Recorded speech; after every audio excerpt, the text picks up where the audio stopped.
안녕하세요. 저는 서울에 사는 30대 여성입니다. 제가 이런 이야기를 하면 아직 젊은 사람이 무슨 그런 웃기는 소리냐 하시겠지만 저는 시간이 언제 이렇게 흘렀나 싶네요. 그도 그럴 게 저는 나이에 비해 결혼을 일찍 해서 지금 결혼한 지는 7년이 넘었거든요. 언제 그만큼 됐나 싶어요. 엊그제 결혼한 것 같은데 말이죠. 아, 지금은 이혼했어요. 오늘은 제가 이혼을 하게 된 이유가 된 사건과 그 이후의 이야기를 여러분께 조금 들려드릴까 합니다. 정말 엄청난 이야기니까 아마 들으시는 분들도 재미있을 거로 생각해요. 제가 이 이야기를 몇 사람에게 해준 적이 있는데 다들 너무 재밌게 들어서 제가 오히려 그렇게 재밌어? 하고 물어봤던 적도 있었을 정도니까요. 저도 제 상처가 조금은 치유가 되어서 남들에게 이런 이야기를 할 수 있을 정도가 되었기 때문에 사연을 보낼 수 있게 된 거라 여러분들이 그냥 재밌게만 들어주셔도 괜찮을 것 같습니다. 그리고 함께 제 남편과 시어머니를 욕해주세요. 그러면 더더욱 좋을 것 같거든요. 저는 아이가 없습니다. 가져보려고 부단히도 노력했었는데 생기지 않았어요.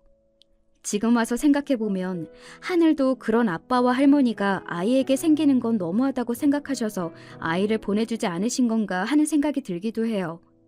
그만큼 저희 남편과 시어머니가 정말 몰상식하고 비정하고 막대먹은 사람들이거든요. 남편과 저는 우연히 만났습니다. 지인의 지인이 겹쳤어요.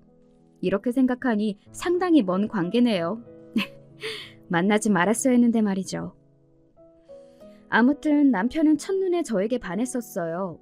제 자랑같이 들리겠지만 저는 인물은 괜찮은 편에 속했습니다. 그리고 저를 남몰래 좋아하는 남자들이 많다는 것쯤은 알고 있을 만큼 말이죠. 그래서 누군가에게 고백을 받거나 하는 일은 드문 일이 아니었어요. 그래서 남편의 고백도 그다지 놀라지 않았던 것 같아요. 아니 사실은 첫 만남부터 이 사람 나한테 호감이 있구나 이런 걸 바로 느낄 수 있었습니다. 저만 보고 저한테만 말을 걸었으니까요.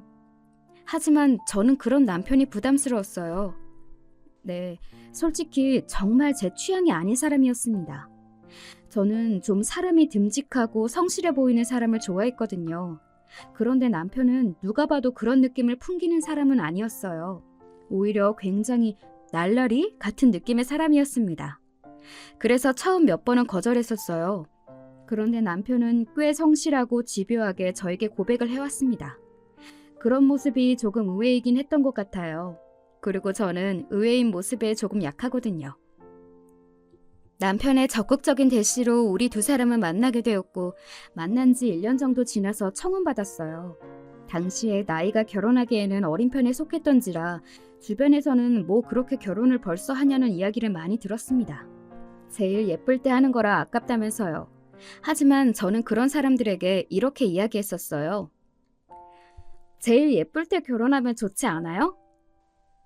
그렇게 생각하면 또 그렇긴 하지. 그리고 좋은 사람이면 그냥 이 사람 저 사람 만나볼 필요 없이 하는 것도 좋죠. 그것도 네 말이 맞기는 하다. 지금 와서 돌이켜보면 정말 다 후회가 되는 소리지만 말입니다. 제일 예쁠 때 그런 쓰레기 같은 새끼랑 결혼하게 된 거니까요. 남편이나 저나 다른 조건들은 평범했어요. 남편이 저보다 조금 더 좋은 대학을 나왔다는 건 다르기는 했지만 그래도 남편이 다니는 회사가 제가 다니는 회사보다 객관적으로 좋은 회사는 아니었거든요. 월급도 제가 더 많았고 말이죠. 그래서 첫 인사를 갔을 때 시어머니가 저를 굉장히 어화둥둥했었습니다. 아이고 우리 집에 이런 복덩이가 라면서 말이죠. 제가 아니라 제가 벌어오는 돈 때문이었지만 말입니다. 결혼하고도 일 계속 할 거지? 네, 저는 하고 싶어요. 그런 마음가짐 좋다. 요즘 같은 시대에는 둘이 같이 벌어야지. 그리고 좋은 직장인데 너무 아깝지 않니? 저를 생각해서 하는 말이라고 생각했는데 다 돈 때문이었다는 건 얼마 지나지 않아 결혼 생활을 하면서 알 수 있었지만 말이죠. 하지만 엄청나게 노골적이지는 않았어요. 은은하게 티를 내기는 하셨지만 말이죠. 나는 생일 선물로 다른 거 다 필요 없다. 현금으로 다오. 밥 사고 뭐 챙기고 이런 거 대신 돈으로 다오. 뭐든 돈으로 달라는 이야기를 하셨습니다. 다른 사람들 입장에서 볼 때야 시어머니가 그래주면 편한 거 아니냐 할 수 있는데 시어머니는 늘 금액을 마음에 들어 하시지 않았습니다. 이게 뭐니? 이걸 누구 코에 붙이라고 준 거야? 아니, 생신 때 저 100만 원, 남편 100만 원 이렇게 해서 200만 원 정도면 많이 드린 거 아닌가요? 우리 집이 굉장히 부자도 아니고 저희 두 사람이 무슨 의사, 변호사 이런 직업이라 돈을 많이 버는 것도 아닌데 말입니다. 그냥 회사를 둘 다 다녀서 조금 여유가 있다 정도죠. 네? 제가 당황해서 눈을 동그랗게 뜨고 그렇게 물었더니 시어머니는 조금 민망한 듯 헛기침을 하시더군요. 하지만 그 이후로도 은근히 용돈을 바라거나 주위에 누구는 얼마를 받네 어쩌네 하면서 돈을 요구하는 일이 잦았습니다. 처음에 한두 번이야 그냥 골치 아파지기 싫어서 드렸는데 점점 부담이 되기 시작했어요. 그래서 어느 순간부터는 그냥 모른 척 했던 것 같아요. 은근히 요구를 하셔도 눈치 없는 척 말입니다. 이번에 내 친구가 글쎄 자식들한테 서프라이즈로 1,000만 원을 받았나 보더라고. 그 집 자식들이 돈을 굉장히 잘 버나 봐요. 그렇지도 않은데 그랬다더라. 그러면 미래에 대한 계획이 너무 없는 거 아니에요? 젊을 때 돈을 잘 모아놔야 하는 건데 어쩌다 한 번이거나 여태 부모님한테 뭔가 해준 게 없는 거 아니에요? 제가 그렇게 이야기하니 입을 삐죽거리며 다물더군요. 그리고 모르는 척 했습니다. 그랬더니 어느 순간부터는 잔소리가 심해지기는 했어요. 너는 아무리 회사를 다닌다지만 너무 기본적인 집안일도 안 하는 거 아니니? 집에서 밥 먹을 사람이 없어서요. 그래도 밥은 늘 해놔야지. 그러다 아무도 안 먹으면 버리는데 그게 낭비잖아요. 너는 참 알뜰하다. 그래서 좋겠다. 비꼬는 말투였지만 그냥 모른 척 이렇게 대답했습니다. 알뜰해야죠. 사람 일 한치 앞을 모르는 건데. 라면서 말이죠. 일부러 그렇게 눈치 없게 구니까 처음에야 중얼거리면서 온갖 소리를 다 했지만 나중에는 차라리 편하더라고요. 무슨 말을 해도 멍청하게 못 알아듣는 척 하면 말이죠. 그리고 아마 시어머니도 제가 일부러 그렇게 모르는 척 하는 거라는 사실을 다 알고 계셨을 겁니다. 무슨 말을 해도 제 주머니에서 돈이 나올 것 같지 않자 그냥 이제는 저를 다른 걸로 괴롭히는 걸 택하셨어요. 그게 저에게는 임신이었습니다. 남들 다 하는 임신을 왜 너는 못하니? 병원 가는데 둘 다 문제 없다고 했다며. 그런데 왜 애가 안 들어서? 내가 어디서 사주를 봤는데 너한테 자식 복이 없단다. 아이고 이를 어쩌면 좋아. 나는 손주 보기는 글렀다 글렀어. 돈 문제야 저한테 꾸물거리며 안 좋은 소리를 해도 별로 타격이 없었어요. 제가 별 대수롭지 않게 생각했으니까요. 하지만 아이 문제는 달랐습니다. 안 그래도 저도 굉장히 신경을 쓰고 있고 스트레스를 받는 부분인데 시어머니가 말까지 저렇게 해버리니까 더 힘들고 더 고통스러웠어요. 여러분은 그런 시기를 겪어보신 적이 있으신가요? 세상의 모든 안 좋은 일들이 나 때문에 생기는 것 같고 정말 나는 운도 없고 복도 없는 사람이다 이런 생각 말입니다. 오랜 시간 임신이 되지 않아 저는 자존감이 바닥을 내찍었던 시절이었어요. 그때는 뭘 해도 재미도 없고 자신감도 없고 임신을 못하는 것도 나한테 문제가 있어서 그런 것 같고 그런 생각들을 참 많이 했었습니다. 병원에서 저도 남편도 아무런 문제가 없다고 몇 번이나 이야기해 주는데도 안 들어서니까 별의별 생각이 다 들더라고요.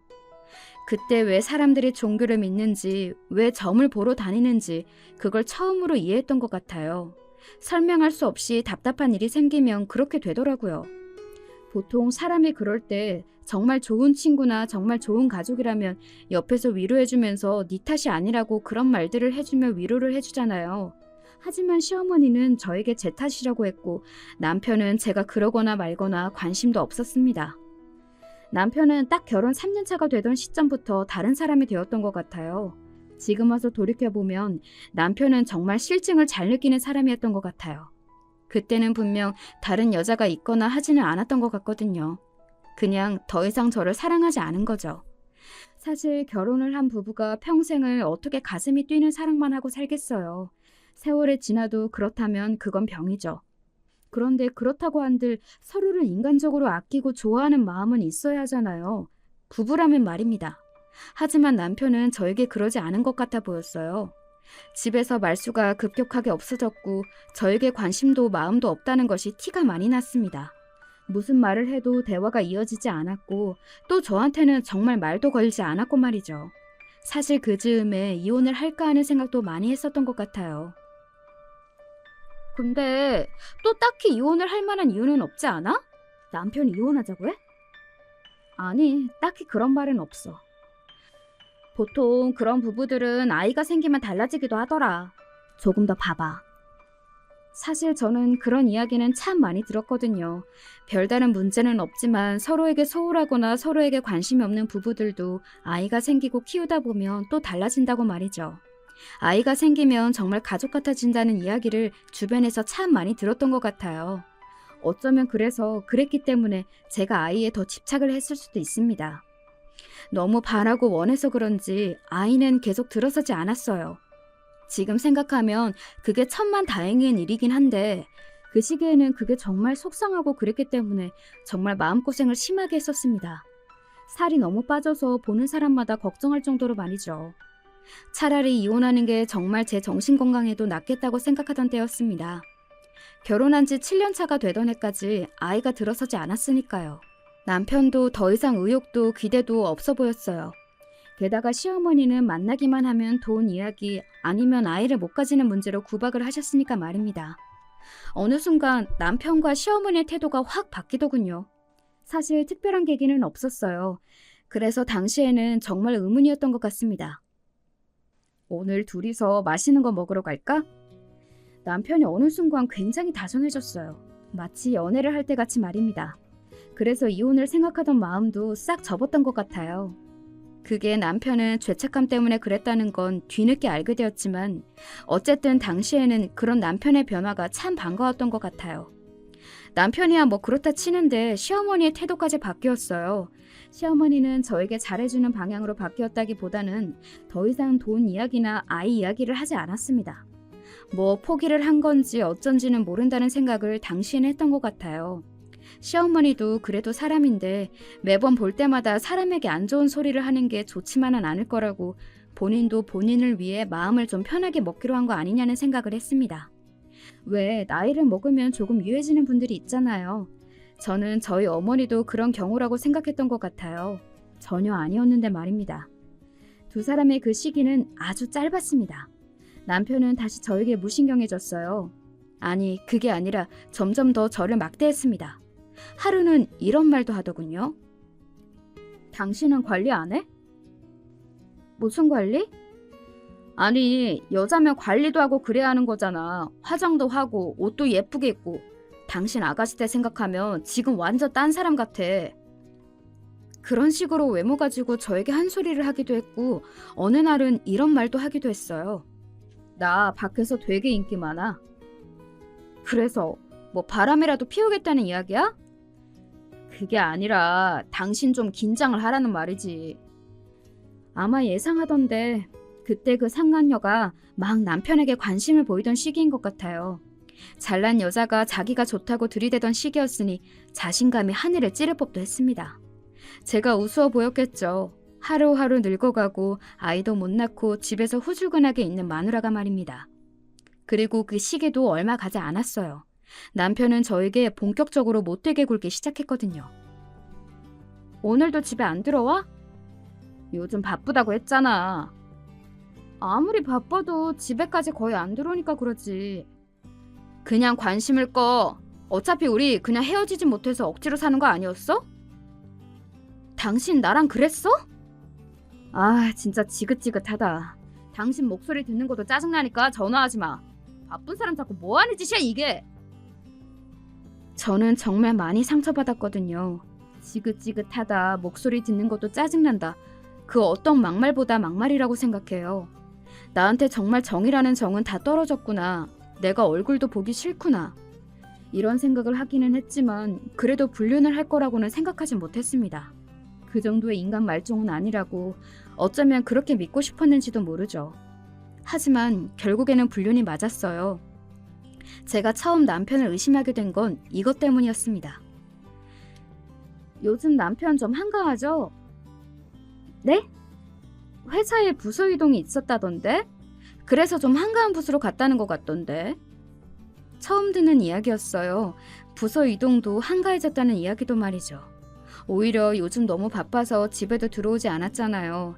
그때 처음으로 남편에게 여자가 생긴 것 같다고 생각했습니다. 그래서 남편 몰래 남편 휴대폰을 보게 되었던 것 같아요. 평소에 그런 행동을 하는 걸 참 모양 빠진다고 생각했었는데 제 상황이 되니까 그거 말고는 달리 할 수 있는 게 없더라고요. 그래서 사람은 자기 일이 되어보기 전까지는 함부로 생각하거나 말하면 안 되는 것 같습니다. 그리고 그렇게 확인하게 된 휴대폰 안에는 불륜의 증거들이 넘쳐났어요. 남편은 아마 제가 자신의 휴대폰을 들춰볼 거라는 생각을 하지 않은 것 같았습니다. 그동안 서로에게 그만큼 관심이 없었으니까요. 아주 과관이더군요. 둘이 함께 사랑을 속삭이고 저를 욕하고 말입니다. 제일 쓰레기 같은 짓이잖아요. 불륜녀에게 조광치죠 욕을 하는 남자 새끼 말이죠. 이혼 언제 할 거야? 나 빨리 오빠랑 결혼하고 싶단 말이야. 조금만 기다려. 조만간 이야기할 거야. 뭐 위자료 그런 거 주기 싫어서 그래? 걱정하지 마. 내가 다 줄게. 네 돈도 아까워. 그리고 그년도 어차피 금방 떨어져.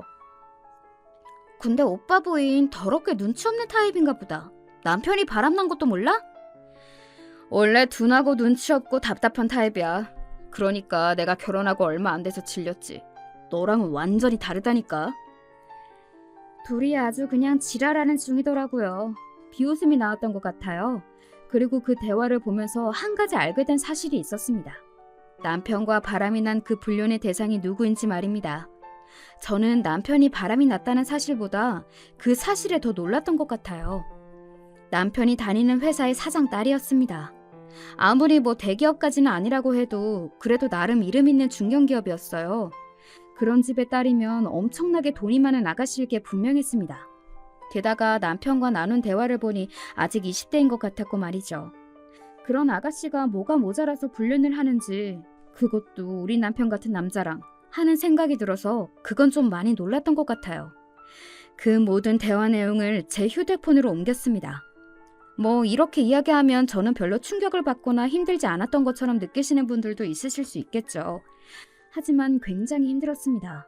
그래도 저는 남편을 믿었거든요. 그러니까 그 지경이 되도록 한 번도 의심하지 않았던 거고 말이죠. 화가 났어요. 순순히 이혼해줄 수 없다는 생각이 들었습니다. 그래서 저는 그 다음 날부터 조용히 남편의 외도 증거들을 모았던 것 같아요. 생각보다 많이 흘리고 다녀서 증거를 모으는 일은 너무 쉬웠습니다. 나를 얼마나 우습게 보면 그러나 싶은 생각에 슬펐던 기억이 있네요.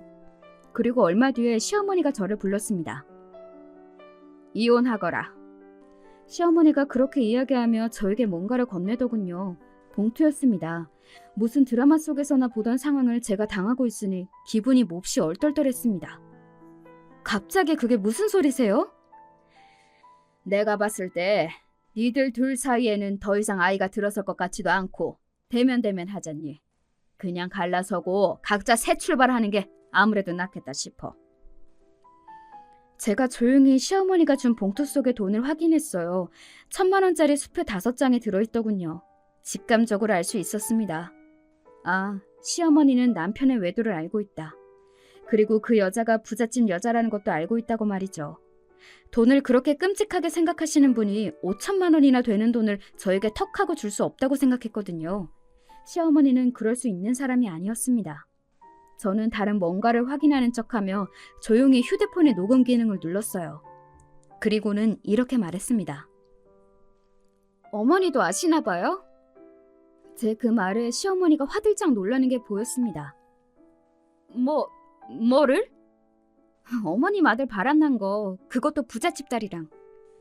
제 그 말에 시어머니는 움찔하더군요. 놀란 얼굴이 아니었습니다. 네가 그걸 어떻게 알아? 하는 얼굴이었지 말입니다. 그 얼굴을 보고 있는데 역겹다는 생각이 들더군요.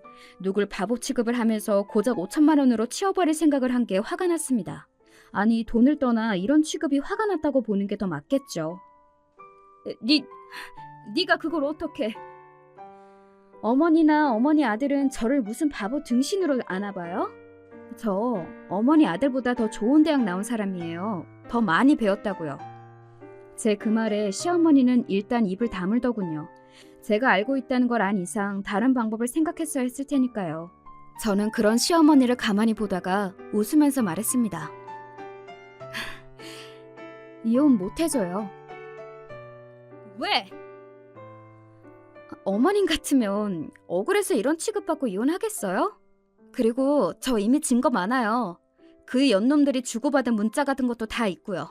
그러니까 이 돈이 누구한테서 나온 거든 아니면 이 아이디어가 누구한테서 나온 거든 그 사람한테 전하세요. 금액 다시 책정해 오라고. 내가 니들 불륜자로 세상에 다 터트리면서 지랄하는 거 보고 싶지 않으면. 사실 뭐 지랄은 다 하면서 그들이 어떤 나쁜 연놈들인지 다 알리고 싶은 마음 저라고는 왜 없었겠어요. 하지만 냉정하게 생각해봤을 때 그건 저에게 이로운 일은 아니었습니다. 그렇게 난리를 치고 나서 저에게 남는 게 없을 테니까요. 시간과 마음을 낭비하고 싶지 않은 마음도 있었고 말이죠. 그렇게 시어머니께서 말하고 나서 그날 저녁 집으로 들어온 남편이 제 얼굴을 제대로 보지 못하더군요. 아마 시어머니든 아니면 그 누군가든 제가 알고 있다는 사실과 제가 무슨 이야기를 했는지 다 전달받은 이유겠죠. 미안해. 닥쳐. 너는 사과할 자격도 없는 새끼야. 여보 같은 소리하고 자빠졌네. 나는 세상에서 가장 쓰레기 같은 자식이 불륜하는 주제에 불륜녀랑 자기 본처 욕하는 새끼라고 생각했거든? 근데 네가 딱 그렇더라. 그리고 나를 얼마나 멍청하고 바보 같다고 생각했으면 그걸 다 남겨놨니? 제 그 말에 남편은 아무 말을 하진 못했습니다. 뭐 인간이라면 그런 상황에서 무슨 말을 더 할 수 있었겠어요. 저는 그런 남편에게 이렇게 말했습니다. 차라리 솔직해지기 그랬니? 어리고 돈 많은 여자가 나 좋다고 했는데 너는 집에서 이렇게 후줄근하고 있지 말고 정신 차리라고. 남자 새끼가 뒤에서 불륜녀랑 집 마누라 욕할 시간에 말이야. 남편은 나름대로 아차하며 죄를 지은 사람 얼굴을 하고 있었지만 저는 그 얼굴도 가증스러웠습니다. 이미 잘못은 다 해놓고 저에게 상처라는 상처는 다 줘놓고 그리고 지금도 날 떼어낼 궁리만 하고 있으면서 그런 표정을 짓는 것 자체가 정말 이제 가증스러웠거든요. 그리고 그 다음날 시어머니가 다시 저를 불렀습니다. 이번에도 봉투를 내밀었지만 이번에는 돈이 아닌 다른 게 들어있었어요. 바로 강남에서 가장 비싸다는 아파트다. 이 정도면 만족하겠니? 이 아파트 바로 줄 테니까 제발 이혼을 좀 해줘. 그 상황에서 이런 말 좀 그렇긴 한데 저는 땡 잡았다는 생각이 들기는 했던 것 같아요. 이미 남편에게는 정이 떨어질 대로 떨어진 상황이었고 이혼은 어차피 할 생각이었는데 그렇게 큰 걸 준다면 당연히 콜이죠. 하지만 저는 무표정으로 말했습니다. 받고 3억 더 주세요. 라고 말이죠. 시어머니는 너도 징하다는 얼굴을 해보였지만 결국에는 줄 수밖에 없었습니다. 아니 정확하게 그 돈은 시어머니 돈이 아니라 그 여자의 주머니에서 나온 돈이기는 했을 거예요. 나중에 한 사실인데 제가 요구한 3억은 그 여자가 아닌 시어머니 주머니에서 나오기는 했더라고요. 뭐 그 여자한테 더 부탁하게 그랬던 거지 말입니다. 저한테는 막말을 그렇게 잘하셨던 분이 부잣집 딸내미한테는 말하기 조심스러웠나 보죠? 시어머니는 그 3억이 아깝다고 생각 안 했을 거예요. 엄청난 부잣집 며느리를 보게 된 거니까 말입니다. 그렇게 저는 강남의 아파트와 현금 3억을 받고 이혼 서류에 도장을 찍었습니다. 이 모든 일을 절대 공론화하지 않겠다는 각서를 쓰고 말이죠. 세금도 그쪽에서 다 냈어요. 증여세 같은 것들 말입니다. 저 같으면 자기 딸이 그런 남자랑 결혼하기 위해서 본처에게 돈을 쓰는 걸 눈뜨고는 못 봤을 것 같은데 그 집 부모도 대단하다는 생각이 들었던 것 같아요. 그렇게 저와 남편은 남남이 되었습니다. 제 손에는 강남의 아파트와 3억이 남게 되었고 말이죠. 여기서 이야기가 끝인 줄 아셨나요? 아닙니다. 제 이야기의 시작은 어쩌면 지금부터 시작일 거예요. 이 이야기에는 엄청난 반전과 결말이 있거든요. 지금부터는 더 집중해서 들어주세요. 정말 재미있으실 겁니다. 이 다음부터는 정말 상상하지 못했던 일들이 일어났거든요. 마치 하늘이 그들에게 벌을 주듯 말입니다. 이혼 서류에 도장을 찍고 모든 게 마무리가 되고 얼마 지나지 않아 그 두 사람이 결혼한다는 소식이 들려왔습니다. 그때까지만 하더라도 뭐 당연히 그러고 있거니 그러려고 나한테 그만큼 주고 조용히 이혼하려고 한 거겠거니 하고 넘겼어요. 너한테 그 돈을 줘가면서 이혼 서두른 이유가 있었더만. 뭔데? 임신했대. 사실 스스로 상처받지 않으려 많은 생각을 하고 다독이기도 했지만 거기서는 조금 타격이 있기는 하더군요. 그렇게 노력해도 들어서지 않고 나를 힘들게 했던 아이를 그렇게 금방 그렇게 쉽게 가졌다는 이야기를 들으니 그럴 수밖에 없기는 했습니다. 그리고 나한테 문제가 있었나 하는 생각도 들 수밖에 없었고 말이죠. 속전속결로 결혼까지 해치운 두 사람은 유럽으로 한 달간 신혼여행을 갔다더군요. 남편이 회사를 그만뒀다는 이야기를 전달받으면서 그 이야기도 들을 수 있었습니다. 이제 부잣집 사위가 되더니 그런 월급쟁이는 시시해 보이지 않았겠냐며 회사를 그만둔 남편의 이야기를 한다고 하더군요. 아마 회장인 회사에 들어가서 일하지 않겠어? 그런 병신 같은 새끼들은 인생이 망해야 하는 건데. 꼭 못돼 빠진 인간들이 잘 살더라. 열받게. 다들 분노했습니다. 남편이 저를 그렇게 버려놓고 잘 사는 걸 말이죠. 그것도 아주 잘, 질투가 날 만큼요. 물론 저도 그 사실에 화가 나지 않은 건 아니었지만 다르게 생각하면 그럴 것도 아니기는 했습니다. 남편이나 시어머니는 원래 그런 인간들이고 그 여자가 아니었더라도 언젠가는 바람이 났을 사람이에요. 남편 말이죠. 그런데 운이 좋게도 부잣집 여자를 만나서 그 여자가 임신까지 되는 바람에 제가 그 많은 돈을 받고 이혼할 수 있었던 거잖아요. 만약에 그런 여자가 아니었으면 강남의 아파트와 위자료 3억은 없었겠죠. 그렇게 생각하면 또 참아지기는 했어요. 그럼에도 그런 인간들이 여전히 떵떵거리며 나보다 더 잘 산다는 건 화가 나기도 하고 가끔 자다가도 벌떡 일어날 만큼 분한 기분이 들기도 했지만요. 그리고 얼마 지나지 않아 엄청난 이야기를 듣게 되었습니다. 야, 하늘이 네 편인가 보다. 왜? 그 여자집 부도 났다는데? 뭐? 갑자기 왜? 갑자기는 아닌가 봐. 원래 조금 상황이 힘들기도 했다는데 지금 뭐 규제 들어온 것 때문에 타격을 가장 많이 직접적으로 받았다던데? 원래도 좀 힘든 상황이었어서 어떻게 손도 못 써보고 그대로 부도인가 봐. 그리고는 말하더군요. 그냥 망했으면 다행이게 난리가 난 것 같던데? 어떻게 난리가 났는데? 그동안 땡겨 쓴 돈들이 많아서 빚더미 안게 생겼다고. 지금 그 집 부모 재산은 물론이고 그 부모의 재산에 자식들까지 다들 집 팔고 땅 팔고 그러고 있다는데? 그걸로도 감당이 안 되는 모양이던데? 정말? 부자 망해도 3대는 간다는 말도 옛말인가 보네. 대차게 망한 거지. 그 정도로는 해결이 안 될 만큼. 솔직히 속이 시원하기는 했습니다. 속이 시원하지 않다면 그건 거짓말이겠죠. 제가 당한 게 있는데요. 하지만 막 또 엄청나게 통쾌하다거나 그런 감정이 들지는 않았습니다. 그렇다고 그들이 망한 게 싫다는 건 아니에요. 속 시원하고 너무 좋긴 좋아요. 사실 그 이야기를 듣고 나서 제일 궁금했던 건 남편도 그리고 그 상간녀도 아니었습니다. 바로 이 사람이었어요. 나는 우리 시어머니 얼굴이 제일 궁금하다. 네가 그 말 할 줄 알았어. 나도 솔직히 너희 시어머니가 지금 무슨 심정일지 무슨 생각을 하고 있을지가 제일 궁금하더라. 풍문에 의하면 시어머니는 남편이 결혼하고 나서 정말 입이 귀에 걸려 여기저기 엄청나게 자랑하고 다니신다고 들었거든요. 얼마나 자랑을 많이 하고 다녔으면 그 이야기가 저희 엄마와 아빠의 귀에도 들어올 정도로 말입니다.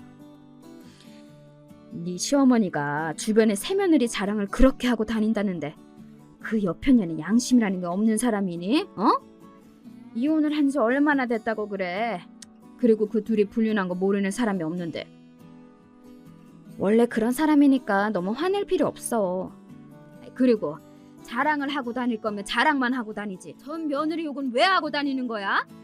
내가 정말 찾아가서 머리끄댕이를 잡고 싶은 걸 겨우 참았네. 제 욕을 그렇게 하고 다닌다고요. 돈밖에 모르고 임신도 못하고 정이라고는 없는 못된 애였다고 그렇게 말을 하고 다닌다고 하더군요. 다행스러운 건 그 와중에도 시어머니가 하는 그 말들을 아무도 믿지 않았다는 겁니다. 결혼할 때 불러있던 신부의 배로부와 그 두 사람이 불륜인 건 빼도 박도 못하는 사실이었기도 했고 돈밖에 모르는 건 시어머니라는 걸 모르는 사람이 없었거든요. 그만큼 시어머니가 돈에 대한 집착이 대단하기도 했고요. 그래서 저희 부모님은 그 집안이 망했다는 이야기를 들으시고는 그 누구보다 통쾌해하셨습니다. 엄마는 감사하다고 기도도 드렸대요. 역시 그렇게 살면 다 돌려받는다니까. 이렇게 하루아침에 누려보지도 못하고 금방 망할 거. 그 유난을 떨고 그 난리를 떨고. 진짜 나 같으면 쪽팔려서 확 죽고 싶겠다. 지금은 쪽팔려서 죽고 싶다기보다 그 엄청난 재산을 날린 게 분통해서 죽고 싶을걸? 그 양반은 그럴 양반이야. 저는 시어머니가 지금 무슨 심정으로 무슨 마음으로 어떻게 있을지가 눈에 훤히 보였습니다. 땅을 치고 있을 게 뻔했어요. 그리고 그 상간녀를 욕하고 있겠죠. 너 같은 년이 내 아들 꿰어내지만 않았어도 지금도 잘 먹고 잘 살고 있을 거라고요. 바람이 난 자기 아들과 그런 부잣집 여자와 바람이 나서 쌍수 들고 좋아했던 자기 모습은 생각도 하지 않은 채 말입니다. 이사를 갔다고 하더군요. 원래 살던 집을 팔고 작은 집으로, 그리고 더 집이 싼 동네로 말입니다. 저는 강남 아파트에 살고 있었는데요. 진짜 너무 웃기지 않아요? 저는 그 상황이 정말 마치 드라마 같아서 한동안 믿기지 않았던 것 같아요. 그리고 시어머니가 저를 찾아왔습니다. 솔직히 저는 찾아올 거라고 생각했어요. 지금 다 잃었는데 남편은 회사까지 그만두고 백수 생활을 하고 있는데 저에게 줬던 3억과 그 강남 아파트가 당연히 눈에 아른가렸겠죠. 시어머니라면 꿈에도 저에게 줬던 것들이 아까워서 벌떡 일어났을 사람이거든요.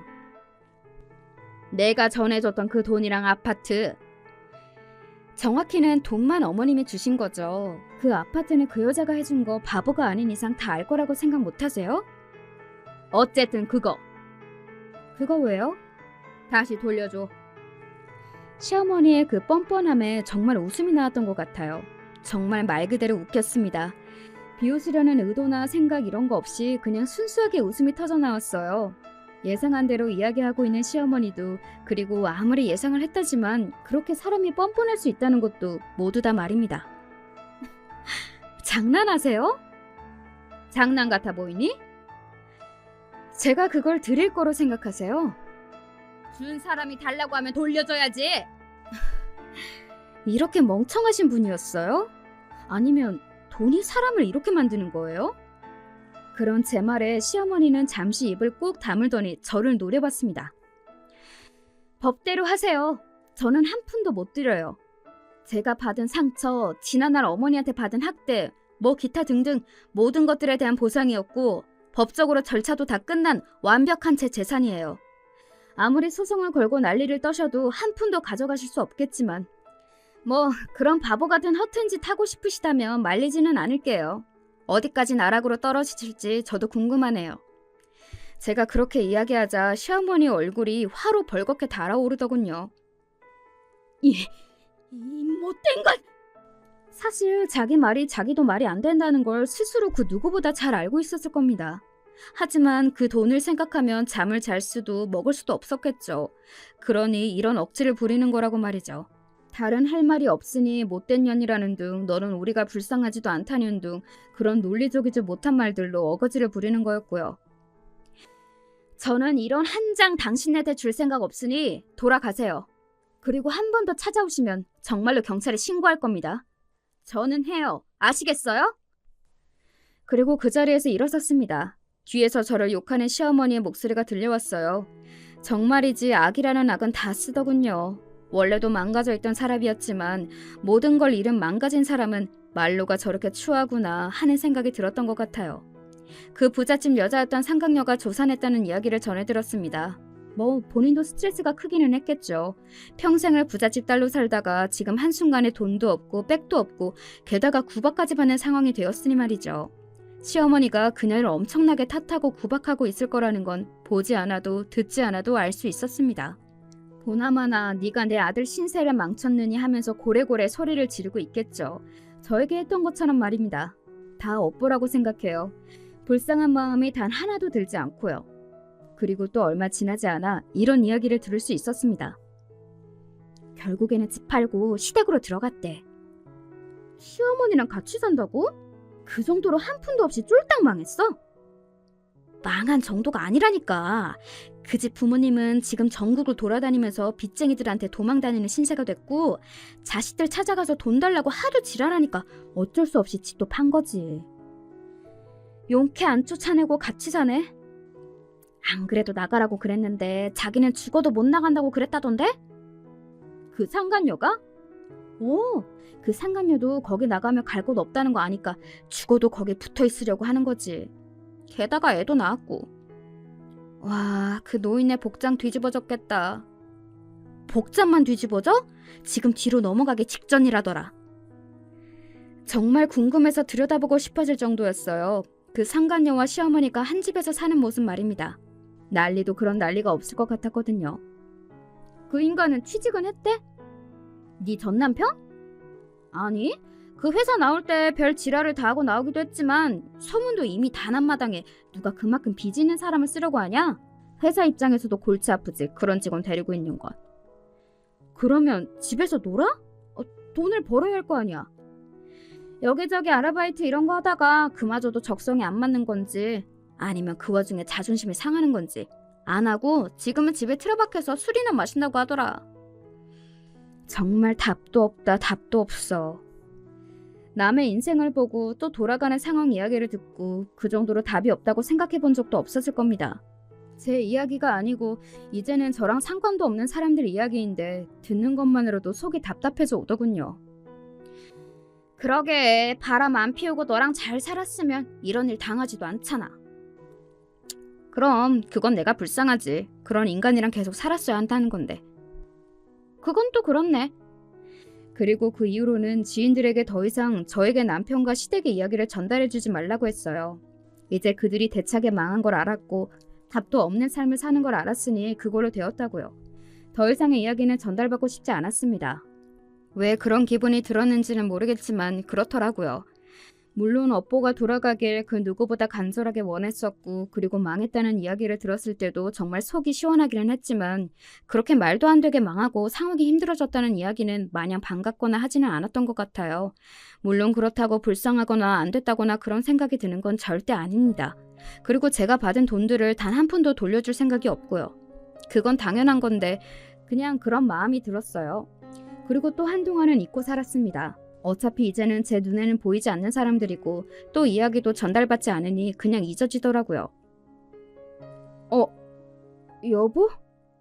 그런데 정말 우연히 남편을 만났습니다. 그럴 수 있기는 했어요.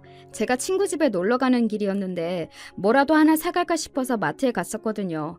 그런데 그 동네가 시댁이 있는 동네였기 때문에 혹시나 마주치지 않을까 하는 생각을 하기는 했었어요. 물론 생각만 했지 진짜로 그렇게 될 거라는 생각은 하지도 못했지만요. 여보?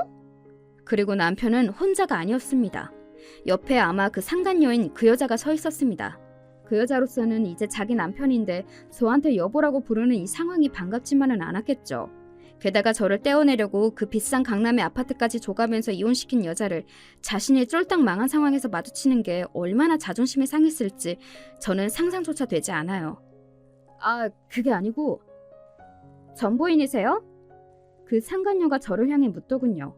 사실 그런 인간의 전부인이라는 타이틀도 떼어내고 싶었지만 사실은 사실이잖아요. 그 인간과 결혼을 해서 산 사실이 사라지는 건 아니니까요. 제발 사라져줬으면 좋겠지만요. 안녕하세요. 처음 뵙네요. 사실 처음 보는 거였습니다. 평생 얼굴을 보지 못하고 살 줄 알았는데 그런 식으로 보게 되더군요. 부잣집 딸이었던 그녀는 지금은 과거에 그랬다는 그 사실조차 정말이냐 되물을 만큼 그런 모습이 하나도 보이지 않았어요. 그냥 동네에 흔하게 있는, 아니 어쩌면 그보다 후줄근한 아줌마의 모습을 하고 있었어요. 이 동네는 어쩐 일이세요? 그 상간녀는 제가 강남에 살고 있다는 걸 알았을 테니 그 동네는 무슨 일로 왔는지 궁금해할 법도 했습니다. 상당히 날카롭게 물어보더군요. 지 남편 저도 도망갈 텐데 마치 뺏어갈까봐 경계하는 듯한 그 모습에 기가 막히기는 했던 것 같아요. 친구 집이 여기 주변인데 빈손으로 가긴 뭐해서요. 수연 씨 집? 눈치가 없는 건지 아니면 그냥 병신 같은 놈인 건지 그렇게 아는 척을 하더라고요. 지 부인을 옆에 두고 말이죠. 저는 그 질문에는 대답하지 않았어요. 그러고는 그냥 그 상견례를 향해 살짝 고개를 숙인 뒤 자리를 피했습니다. 더 이상 그들과 마주하고 싶지도 않았고 무엇보다 남편의 얼굴을 보는데 역한 기분이 들더라고요. 돌아서서 두 사람과 멀어지는데 뒤에서 그 상간녀가 남편을 향해 소리를 지르는 게 들려왔어요. 여보? 수연씨지? 아니 나도 모르게 그 입 안 다물어? 생각보다 아직도 꽉 쥐어서 하는 것 같더라고요. 기가 세 보이기는 했습니다. 그리고 사실 남편이 잘못한 거기도 하죠. 거기서 아무리 실수였다고 하나 저에게 여보라고 부른 것과 제 친구를 아는 척한 건 말입니다. 그리고 그날 저녁 집으로 돌아오니 남편에게 문자가 와 있었어요. 이혼하고 그런 연락을 처음 받는 거였습니다. 아마 남편도 상황이 그렇게 엄청난 속도로 바뀌는 거에 적응하지 못하고 또 현실을 받아들이는 데 시간이 조금 필요했겠죠. 그리고 그동안 저라는 존재를 잊고 살았을 거고요. 그런데 마트에서 마주치고 아, 제가 있었지? 했을 겁니다. 그 역겨운 마음이 그 문자에서 그대로 느껴져서 정말 토가 나올 뻔했어요. 오늘 반가웠어. 오랜만에 얼굴 보니까 좋더라. 제가 읽고도 대답하지 않자 다시 문자가 왔어요. 당신 얼굴 보니까 예전에 우리 좋았던 시절도 생각나고 그래서 잠시 힘든 시절을 잊게 되는 기분이었어. 우리 그래도 대화도 잘 통하고 서로 죽이 잘 맞는 사람들이었잖아. 가끔 만나서 밥도 먹고 그러면 안 될까? 정말로 답장을 하지 않으려 했거든요. 그런데 그 말에는 도저히 참을 수가 없겠더라고요. 그래서 답장했어요. 다시는 연락하지 마. 나는 네 얼굴 보는 것만으로도 토할 뻔했으니까 개새끼야. 라고 말이죠. 그 이후로 남편은 연락해 오지는 않았습니다. 진짜 뭐 저런 찌질하고 병신 같은 놈이 다 있는지 제 인생에서 그 인간이랑 만났던 모든 순간을 도려내고 싶었습니다. 아마 남편과 그 상간녀 그리고 시어머니는 평생을 그렇게 함께 살며 서로를 힘들고 고통스럽게 할 겁니다. 특히 어머니는 그 상간녀를 볼 때마다 자신이 잃은 그 돈을 생각하며 복장이 뒤집힐 거고 남편은 자신이 왜 그런 바보 같은 선택을 했나 하고 후회를 하겠죠. 아니, 그런 인간은 후회를 하면 다행일까요? 남 탓을 하며 세상 탓을 하며 술만 푸지 않으면 다행인 걸지도요. 저는 그런 인간들에게서 이렇게 돈까지 받아가며 탈출할 수 있었던 게 엄청난 행운이었던 것 같고요. 물론 아예 만나지 않았으면 좋았을 테지만요. 그 와중에 어쨌든 다행인 일이기는 하니까요. 아, 저는 최근에 회사에서 승진했어요. 사람이 마음에 여유가 생기니 확실히 일이 더 잘 되더라고요. 그리고 밖에서 인정받으면서 사람들과 어울려 일도 하고 그러니까 확실히 사람 사는 것 같고 말이죠. 그래서 요즘은 아주 행복해요. 그리고 제가 받은 강남의 아파트가 그 사이에 집값이 또 많이 올라서 팔까 고민 중입니다. 어찌되었든 그렇게 비싸고 그렇게 좋은 집은 어딘가 정도 안 가고 우리 집이 아닌 것 같다는 생각이 계속 들어서요.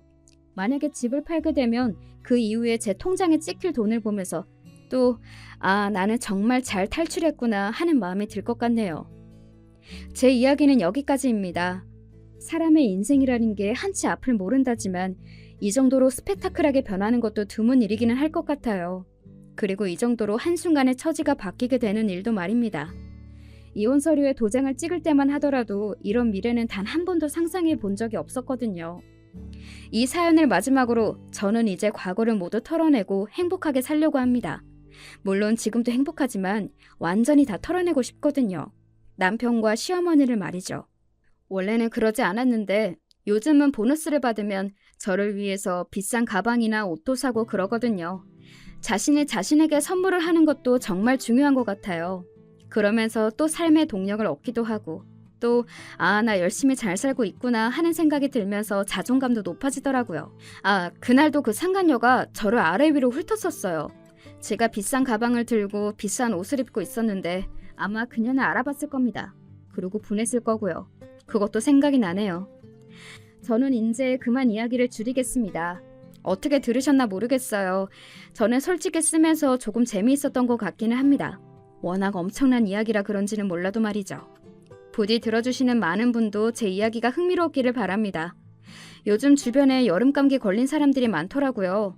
여름 감기가 더 독한 거 아시죠? 언제나 건강 유의하시기를 바랍니다. 감사합니다.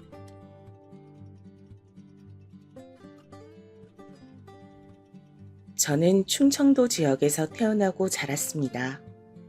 그 지역은 지금도 시골이고 제가 태어났을 땐 더 발달이 안 된 시골이었어요. 부모님은 작게 농사를 지으셨고 제 위로 언니와 오빠가 3명이나 있는 늦둥이로 태어났습니다. 늦둥이라 가족들의 사랑을 많이 받았지만 워낙 가난했던 형편 탓에 전 넉넉하게 자라진 못했어요. 안 그래도 가난한 집이었는데 부모님이 농사로 생계를 유지해서 더 힘들었습니다. 그러다 자식 중 첫째인 큰언니가 사업가와 결혼했는데 결혼하고 아주 행복하게 살았거든요. 넉넉한 집이라서 우리 친정에 가져다 주는 것도 많았습니다. 부모님, 특히 우리 엄만 그걸 보더니 반드시 부잣집 남자랑 결혼하라고 어릴 때부터 제게 말했습니다. 여자는 대학에 가는 것보다 남자를 잘 만나서 결혼하는 것이 좋다고 하셨죠. 그러더니 제가 고등학교를 졸업하자 여기저기서 남자를 소개했습니다. 그러다 옆 동네에 있는 어떤 양복점을 하는 집의 아들을 소개받았고 바로 그 남자와 결혼하게 되었어요. 남편은 위로 누나가 2명 있었고 시어머니와 아직 결혼을 안 하고 노처녀였던 시누이가 절 싫어했습니다. 특히 시어머니는 본인 아들을 무척 사랑하셨어요. 아들을 낳으려고 시누이를 2이나 낳은 집이었거든요. 저는 형편상 시댁에서 같이 살았는데 시어머니 구박에 신혼 초에 이혼하고 싶을 정도였습니다. 하지만 시대 상황상 이혼한 부부를 안 좋게 보기도 했고 우리 친정에서도 제게 참고 살라고 했어요.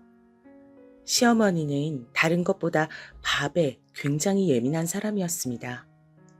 먹는 것을 잘 먹어야 모든 일이 잘 풀린다고 하셨어요. 그래서 제게 새벽 4시에 일어나서 밥하는 것을 강요하셨습니다. 아침부터 매일 다른 국이나 찌개, 그리고 반찬을 최소 5가지는 만들어야 했습니다. 그래야 아침 7시에 시아버지와 남편을 깨워 밥을 먹일 수 있었거든요. 시어머니는 늘 6시에 기상하셨는데 그때 이미 모든 요리가 완성되어야 했습니다. 만약 조금이라도 늦으면 시어머니는 저를 아주 덜 떨어진 사람으로 취급하셨거든요. 6시에 이미 식탁엔 완벽한 밥상이 있어야 했고 시어머니가 매일 검사하셨어요. 그러다 자기 마음에 안 들면 다시 만들라고 하셨습니다. 메뉴도 일주일에 중복되는 식단이 있으면 안 됐습니다. 남편과 시아버진 양복점을 운영하면서 아침, 저녁을 꼭 집에서 드셨는데 당연히 아침과 저녁은 메뉴가 달라야 했어요. 그렇게 최소 10가지 음식을 일주일에 다르게 준비하니 저는 머리가 터질 지경이었습니다. 제가 원래 친정에서 요리를 자주 했으면 모르겠는데 그것도 아니었거든요. 오죽하면 저는 나중에는 시장에 가서 메뉴를 조사할 정도였습니다. 진짜 다행인 것은 시아버지와 남편은 입맛이 그렇게 까다롭진 않았어요. 시어머니가 난리친 탓인지 차려주면 군말 없이 먹었어요. 문제는 바로 결혼하지 않고 같이 살던 둘째 시누이였습니다. 시누이는 단 하루도 반찬 투정을 하지 않던 날이 없었거든요. 된장찌개와 반찬 6가지를 차려놓으면 먹을 게 없다고 시어머니에게 이게 뭐냐고 대놓고 짜증을 냈습니다. 먹을 게 없네. 먹을 게 없어. 도대체 이 나물은 뭐야? 아침부터 고기가 넘어가? 된장찌개 그만 만들라고 했잖아. 엄마, 얜 할 줄 아는 게 이게 전부야? 아, 지겨워. 좀 색다른 요리 좀 연구해봐. 엄마가 계란 후라이라도 해줄까? 우리 딸 먹을 게 없어서 어떡해. 잘 먹어야 피부도 좋고 살도 빠지는데. 음, 예, 가서 우리 딸 먹게 소시지라도 구워. 3살도 아니고 그때 30살이 이미 넘었던 시누이를 저렇게 어르고 달리는 것을 보고 기가 막혔어요. 그때 제 나이가 갓 20살을 넘긴 나이였는데 저 모습을 보니 말도 나오지 않았습니다. 시누이는 직업도 없이 집에서 남자랑 선보는 게 일이었거든요. 물론 나이도 많고 이쁘지도 않고 가장 중요한 성격이 너무 별로라 남자를 만날 수도 없었습니다. 시누이랑 시어머니는 제가 집안일을 하느라 바빠도 신경 쓰지 않았어요.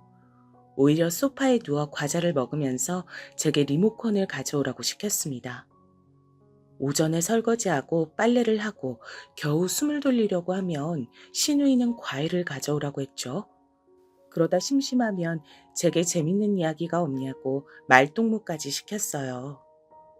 결혼했는데 남편과 대화하는 시간보다 시누이의 비위를 맞춰주는 시간이 더 길었을 정도였습니다. 그나마 그래도 버틸 수 있었던 것은 시아버지였어요. 시아버지는 말수가 굉장히 적어서 처음엔 저도 어려웠습니다. 매일 표정이 하나였고 쓸데없는 말은 절대 안 하는 성격이었어요. 사람 자체가 단단해서 제가 우리 친정엄마에게 시아버지는 바위 같다고 했거든요. 그래서 신혼 때는 그런 시아버지를 보고 긴장되니까 괜히 몸둘 바를 모르기도 했습니다. 그런데 시아버진 이런 저를 뒤에서 많이 챙겨주셨어요. 아버님, 저 왔어요. 이거 찾으신 거 맞으세요? 제가 제대로 들고 있는지 봐주세요. 혹시 또 시키실 일 없으세요? 아가, 나가서 아들하고 같이 뭐라도 맛있는 거 사 먹고 극장에 다녀와라. 너희 시어머니한텐 말하지 말고, 알겠지? 8시까진 와야 해. 어서 나가라. 시아버진 저를 가끔 양복점에 부르셨어요. 그러면서 몰래 남편하고 시간을 보낼 수 있도록 해주셨습니다. 진짜 그런 시간은 가뭄의 단비였어요. 이런 소중한 숨통이 트이는 시간이 없었다면 전 신혼 때 견디지 못했을 거예요. 시어머니는 음식에 예민하다고 했잖아요. 이런 것은 제사나 명절에도 마찬가지였습니다. 하필이면 시댁이 큰 집이었는데 시아버지가 동생이 5명이나 있었어요. 그래서 친척들이 다 모이면 정신이 하나도 없었습니다. 시어머니는 집에 오는 손님들이 부족하게 먹으면 안 된다고 명절이 오기 일주일 전부터 음식을 준비하셨어요. 물론 그건 제가 거의 다 준비했죠. 시장에 가서 시어머니 뒤에서 2손 무겁게 음식 재료를 들고 다니는 건 너무 힘들었습니다. 명절이 지나면 저는 머리가 지끈거려서 내과에 가서 약을 먹어야 할 정도였어요. 명절 때 제일 힘들었던 건 바로 결혼한 큰 시누이가 집에 오니까 기다렸다가 친정에 가라는 시어머니였습니다. 큰 시누이는 결혼해서 서울에서 살았는데 그 시누이가 올 때까지 저는 집에 갈 수가 없었어요. 가족이 오랜만에 모이는 소중한 기회를 놓칠 수 없다고 시어머니는 늘 저를 보내지 않았습니다. 저도 언니와 오빠들이 많고 우리 부모님을 보고 싶은데 갈 수가 없었어요. 너무 속상해서 남편에게 울면서 말한 적도 아주 많아요. 그런데 그럴 때마다 옛날 사람이니 저보고 이해하라는 말이었죠. 이렇게 서러움 속에서도 유일한 제 편인 시아버지를 보고 버텼습니다. 그러다 저는 첫째 아이가 생겼어요. 혹시 이 사연을 듣는 분 중에 임신 경험이 있는 분이 계신가요? 다들 그때 임신 증상이 어떠셨어요? 저는 다른 것보다 바로 입덧이 너무 심했어요. 아예 먹질 못해서 임신을 했는데 오히려 살이 빠지는 지경이었습니다. 못 먹으니까 현기증이 심했어요. 음식 냄새만 맡아도 어지럽고 속에서 올라오는 느낌이 들었습니다. 그런데 우리 시어머니가 음식에 예민하다고 했잖아요. 시어머니는 임신한 제게도 무조건 새벽에 일어나서 밥하는 것을 강요하셨습니다. 입덧이 제가 먹는 것만 힘든 게 아니고 냄새 맡는 게 진짜 힘들잖아요. 힘들어서 수액까지 맞으면서 버티는 제게 시어머님 요리를 준비하라고 하셨습니다. 하루는 그러다 제가 진짜 죽을 것 같더라고요. 새벽에 일어나서 요리하는데 자꾸 속에서 올라오고 화장실로 달려가는 것을 반복했어요. 당연히 집중하지 못했는데 임신하면 잠이 많아지는 거 아세요? 충분한 수면을 확보하지도 못했는데 속까지 안 좋으니 제가 그날 그만 두부를 썰다 칼로 손가락을 베게 되었어요. 순식간에 일어난 일이었고 너무 아파 소리를 질렀습니다. 제가 소리를 지르니까 시아버지와 남편도 깜짝 놀라서 부엌으로 왔죠. 병원이 여는 시간이 아니라 급하게 손가락을 감싸고 응급실로 향했습니다. 처치하고 응급실에서 바늘로 살을 접했어요. 너무 아프고 갑자기 서러움이 몰려와서 눈물이 나오더라고요. 엉엉 우니까 옆에서 시아버지가 절 달래주셨죠. 그러고 집에 왔는데 당연히 아침은 준비하지 못했습니다. 시아버지와 남편이 출근하고 제가 잠을 자려고 누웠더니 시어머니가 들어왔어요. 시어머니는 잔뜩 화가 난 표정이었습니다. 너는 지금 잠이 오니? 임신한 게 뭐가 그리 대수야? 난 애를 셋이나 낳았는데 너처럼 유난 떨 생각은 하지도 못했어. 너 일부러 그런 거지? 지금 요리하기 싫다고 시위하는 거잖아. 아우, 진짜 가만 보면 여우가 따로 없다니까. 에이, 엄마 왜 그래? 설마 일부러 자기 손을 저렇게 했겠어? 만약 그런 거면 정성이 갸륵해서 우리가 봐주자. 시집와서 음식도 하기 싫단 며느리를 우리가 어쩌겠어? 세상엔 이런 며느리도 있는 거지. 시어머니가 제게 뭐라고 하자 시누이가 쪼르르 달려와서 말리는 척 제 욕을 하기 시작했어요. 이때 임신해서 안 그래도 호르몬 때문에 감정 조절이 쉽지 않았는데 너무 서럽더라고요. 그래서 결혼하고 처음으로 울면서 시어머니에게 그만하라고 했습니다. 다른 말도 아니고 그냥 그만하라는 한마디를 했는데 시어머니는 감히 며느리가 시댁을 우습게 한다고 더 난리를 치기 시작했어요. 저는 절대 시댁을 우습게 본 적도 없고 그냥 그날은 응급실에 갔다 왔으니 저녁을 준비하기 전에 쉬려고 했던 거였거든요. 너무 속상해서 엉엉 울자 시누이는 울은 소리가 시끄럽다고 하더라고요. 결국 저는 너무 속상해서 그날 시댁을 나왔습니다. 제가 침대에서 일어나서 밖으로 가니까 시어머니와 시누이는 더 화를 내더라고요. 절대 들어오지 말라는 말에 저도 오기로 밖에 나갔어요. 돈이 없어서 어디 가지도 못하고 공원을 돌았습니다. 다행히 그때 날씨가 여름이나 겨울이 아니라 괜찮았어요. 혼자 놀이터에 앉아 오니까 어느새 저녁이 되어 있더라고요. 속으로 시아버지 양복점에 갈까 생각했는데 그냥 그네에 앉아 있었습니다. 사람들이 퇴근해서 집에 가는 소리가 들렸어요. 그렇게 각자 집에서 저녁을 먹는지 음식 냄새도 나기 시작했습니다. 순간 시댁에 들어갈까 생각하다 끝까지 버텼어요. 놀이터에 앉아 몇 시간이 지났을까요? 제 앞에 시아버지가 나타났습니다. 시아버진 제게 집에 가자고 하셨어요. 당신이 대신 미안하다고 사과하셨죠. 응급실에 간 며느리에게 저녁밥을 얻어먹을 생각은 없다고 하셨어요. 이때 시아버지가 아니었다면 저는 다시 시댁에 갈 생각을 안 했을 거예요. 결국 못 이기는 척 시댁에 갔더니 시어머니는 당장 나가라고 소리를 지르셨습니다. 그런 시어머니를 시아버지가 달래고 시누이는 남편이 달랬습니다. 이 사건 이후로 시아버지는 제가 출산할 때까지 아침밥을 준비하지 말라고 하셨어요. 그래서 아침은 시어머니가 전담으로 준비하게 되었습니다. 저한텐 좋은 조건이었는데 시어머니의 미움을 더 받게 되는 계기가 되었습니다. 시어머니는 응급실과 제 가출 사건 이후로 저를 죽어라 미워하기 시작했어요. 첫째 아이의 성별은 딸이었습니다. 시어머니는 안 그래도 저를 미워했는데 제가 아들을 낳지 않았으니 더욱 명분이 생겼습니다. 그래서 제게 계집애니까 보육원에 가져다 주고 오라고 하기까지 했어요. 제가 힘들게 태교하고 배 아파 낳은 아이를 어떻게 보육원에 버리겠어요? 부모가 없는 것도 아니고 멀쩡히 엄마랑 아빠가 살아 있었잖아요. 이런 상태에서 시댁에는 불행이 닥치게 되었습니다. 바로 시아버지가 교통사고로 돌아가시게 되었거든요. 너무 순식간에 일어난 일이었어요. 평소와 다른 게 없던 평범한 날이었습니다. 집에서 아침도 드시고 출근하다 그대로 교통사고를 당하셨고 그 자리에서 하늘로 가게 되었어요. 원래 남편하고 같이 출근하는데 남편은 그날따라 일이 많아 먼저 출근한 상태였습니다. 사고 소식을 듣고 시어머니는 정신을 잃고 쓰러졌습니다.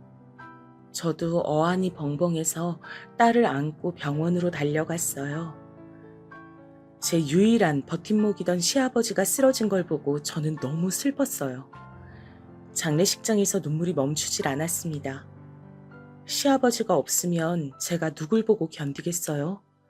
실제로 시아버지가 갑작스럽게 돌아가시고 시어머니는 저를 더 괴롭히셨습니다. 시아버지의 교통사고는 저랑 아무런 관계도 없는데 제 탓으로 몰아갔어요. 네가 우리 집에 온 이후로 되는 일이 없어. 우리 남편도 너 때문에 죽은 거야. 내 남편 살려내. 살려내라고. 너 만약 내 아들도 죽이면 그땐 내가 가만두지 않을 거야. 알겠어? 시어머니는 틈만 나면 저를 보고 욕하셨어요. 서럽고 서운하고 말도 안 된다고 생각했습니다. 저도 시아버지가 돌아가시고 너무 감정적으로 힘들었어요. 유일한 제 편이 사라진 거잖아요. 시아버지가 죽고 양복점은 문을 닫았습니다. 처음엔 남편이 이어가려고 했는데 자꾸 시아버지가 생각나서 못 견디겠다고 남편은 다른 길을 가겠다고 했어요. 그런 남편을 존중하고 저는 기다렸습니다. 사실 시아버지가 돌아가시고 수입이 사라지니 시댁 형편이 많이 힘들었습니다. 남편은 취업을 준비한다고 도서관에 다니기 시작했죠. 시댁은 결국 살던 아파트도 팔고 새로운 집으로 이사가서 살기 시작했습니다. 시어머니와 시누이는 작아진 집이 너무 싫다고 불만투성이었어요. 그런데 어쩔 수가 없었습니다. 돈이 없으니 당장 누구라도 나가서 돈을 벌어야 했는데 시댁 식구들은 그 누구도 나가서 돈을 벌 생각이 없어 보였어요. 시어머니는 본인은 몸이 안 좋아서 일을 할 수가 없다고 했습니다. 시누이는 결혼할 남자를 찾아야 한다고 하더라고요. 남편은 취업을 준비한다고 도서관에 다녔죠. 결국 남는 것은 돌쟁이 아이를 키우는 저 하나였습니다. 당장 먹고 살 돈이 없으니 제가 결국 마트에서 일하기 시작했어요. 이때 시어머니와 시누에게 서운했던 점은 바로 아이를 봐주기 싫다고 하더라고요. 둘이 집에만 있으면서 우리 아이가 예민해서 돌보는 건 무리라고 그 어린 돌쟁이를 어린이집에 보냈습니다. 그런데 우리 첫째는 누가 봐도 순한 아이였거든요. 비록 임신했을 때 예민하긴 했지만 태어나선 한 번도 힘들게 했던 적이 없어요. 그저 그냥 밥만 잘 챙겨주면 조용히 혼자 놀기도 잘 놀고 잠도 잘 자는 아가였습니다. 이런 아이를 딸이라는 이유로 돌보기 싫다고 어린이집에 보냈어요. 심지어 어린이집에 데려다주고 데리고 오는 것도 귀찮아했습니다. 제가 마트에 출근하기 전에 아이를 어린이집에 데려다줬고 시어머니가 데리고 오는 것만 했어요. 그런데 그것도 싫다고 시어머니는 돈 관리를 본인이 하겠다고 제 월급을 가져갔습니다. 결국 저는 제가 돈을 버는데도 제가 월급을 관리하지 못했어요. 이런 상태에서 전 둘째까지 가지게 되었습니다. 사실 둘째를 가졌을 때 고민이 많았습니다. 그때 상황이 안 좋아서 낳는 게 맞나 싶었죠. 하지만 우리 부부에게 찾아온 아기를 제 손으로 지우긴 싫더라고요. 그래서 큰 고민 끝에 둘째를 낳기로 결정했습니다. 다행히 첫째 때와 달리 둘째는 임신했을 때 입덧이 많지 않았어요. 저는 출산하기 한 달 전까지도 일했습니다. 그리고 둘째가 태어났는데 다행히 성별이 남자였어요. 시어머니는 아들인 둘째를 매우 예뻐했습니다. 첫째는 우는 것도 듣기 싫다고 하더니 둘째는 본인이 직접 안아서 키웠어요. 낳은 건 전데 본인이 엄마인 것처럼 봐줬어요. 그런데 둘째가 누가 봐도 저랑 똑같이 생겼거든요. 원래 첫째 딸은 아빠를 닮고 아들은 엄마를 닮는다는 말이 있잖아요. 그런데 시어머니는 무조건 아들이 남편을 닮았다고 우겼습니다. 제 눈은 큰 편이고 남편 눈은 작은데 아들이 눈이 되게 동그랗고 이쁘거든요. 지나가는 사람들도 저랑 똑같이 생겼다고 하는데 시어머니는 아들의 눈이 남편하고 똑같다고 했습니다. 사실 이런 거는 그냥 넘길 수 있었어요. 제가 정말 스트레스 받았던 것은 바로 시어머니의 손주 차별이었습니다. 대놓고 딸인 우리 첫째는 미워하고 아들인 둘째만 이뻐했어요. 제가 마트에서 일하면서 시어머니가 우리 아이들을 봐주셨습니다. 이 부분은 저도 너무 감사하게 생각해요. 하지만 시어머니가 성별로 차별하는 것은 도저히 볼 수가 없었어요. 아이들이 어릴 때는 아직 어리니까 모른다고 쳐도 유치원에 들어가면서도 그러니까 첫째가 너무 안쓰럽더라고요. 어느 날은 제가 일하고 집에 갔더니 첫째가 혼자 울고 있었어요. 제가 무슨 일이냐고 하니까 시어머니가 둘째인 아들한테만 피자를 줬다고 하더라고요. 너무 어이가 없어서 시어머니에게 왜 그러셨냐고 했더니 뭐라고 했는지 아세요? 저는 아무리 그래도 먹는 걸로 차별하면 안 된다고 생각했거든요. 여자애가 먹으면 살만 찌고 안 좋아. 피자를 왜 먹니? 대충 나물이나 먹으라 그래라. 벌써 이런 거 먹으면 비만 되잖아. 그러면 남자한테 인기도 없어. 우리 손자가 좋아하는 피자는 손자가 먹어야지. 어머니, 그래도 우리 지연이도 피자 좋아해요. 그리고 객관적으로 지철이보다 지연이가 더 말랐어요. 아직 어린데 먹는 것으로 차별하면 애들 정서에도 안 좋아요. 제가 돈 더 벌 테니까 애들 먹는 걸로 차별하지 말아주세요. 뭐? 내가 힘들게 이 나이에 너희 자식들 봐주는데 그게 할 말이야? 지금 돈 번다고 유세야? 어? 그럼 그만둬. 내 아들도 능력이 좋아서 금방 취직했으니까 그만두라고. 그때 남편은 동네에 있는 어느 중소기업에 취직했었어요. 몇 년 동안 도서관을 가더니 취직했다고 하더라고요.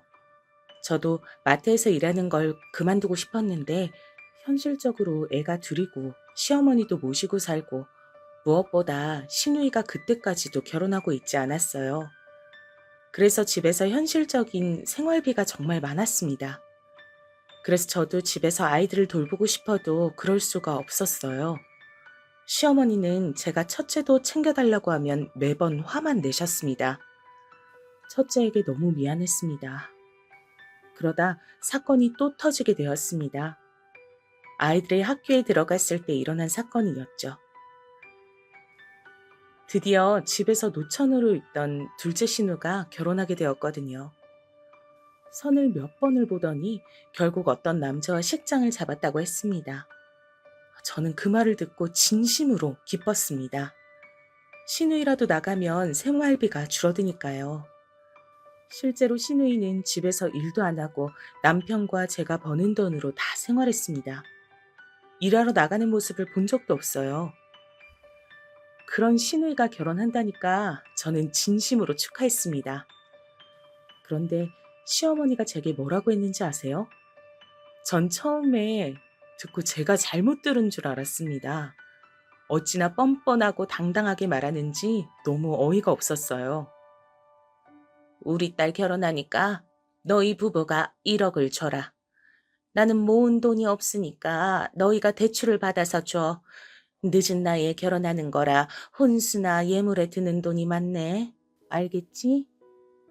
네? 어머니, 1,000만 원도 없는데 어떻게 1억 원을 준비해요? 말이 안 돼요. 그리고 제 돈은 어머니가 관리하시잖아요. 남편 월급은 제가 관리해도 우리 가족 식비로 쓰면 돈이 남는 게 없어요. 전 그래서 제 월급을 모아서 형님 결혼할 때 주는 줄 알았죠. 근데 우리한테 달라고 하면 너무 당황스러운데요?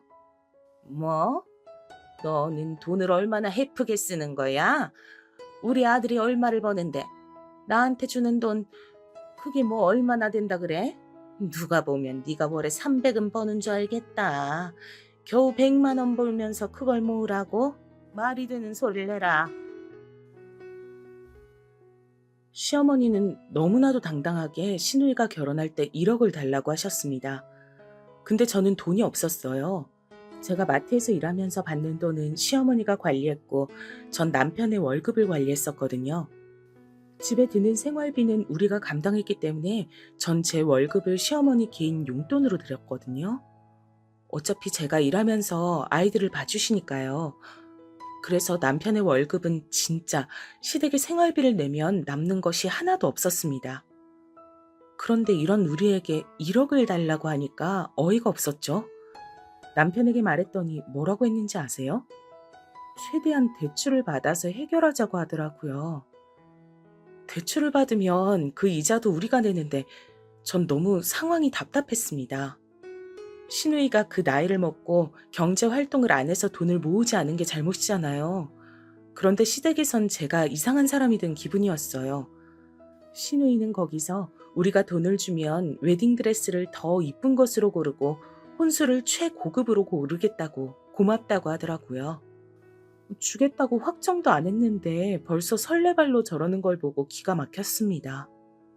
은행에 가서 물어봤는데 대출이 1억이 나오질 않았어요.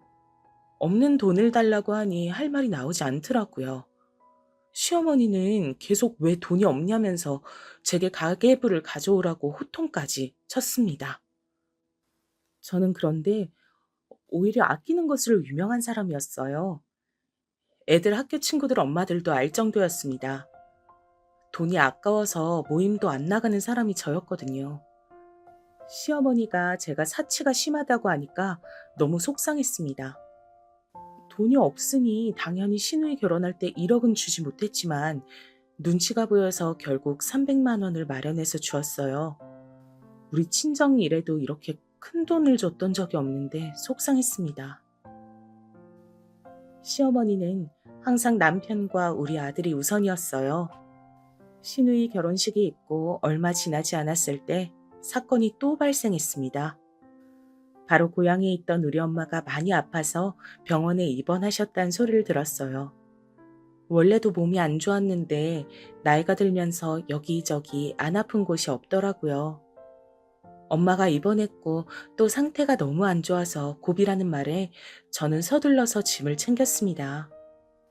마트에도 말해서 일을 빼고 급하게 고향에 가려고 했는데 그런 제게 시어머니가 뭐라고 말씀하셨는지 아세요? 엄마가 죽을 고비라 울상인 제게 남편 밥은 어떡하냐 그러더라고요. 그땐 저도 더 참지 못했습니다. 언제 올지 모른다고? 그러면 국이라도 몇 개를 해서 얼려놔야지. 네가 그렇게 집을 비우면 우리 아들은 어떡하니? 애들도 놔두고 가면 내가 또 돌봐야 하잖아. 넌 왜 이렇게 양심이 없어? 어머니, 제가 놀러 가는 건가요?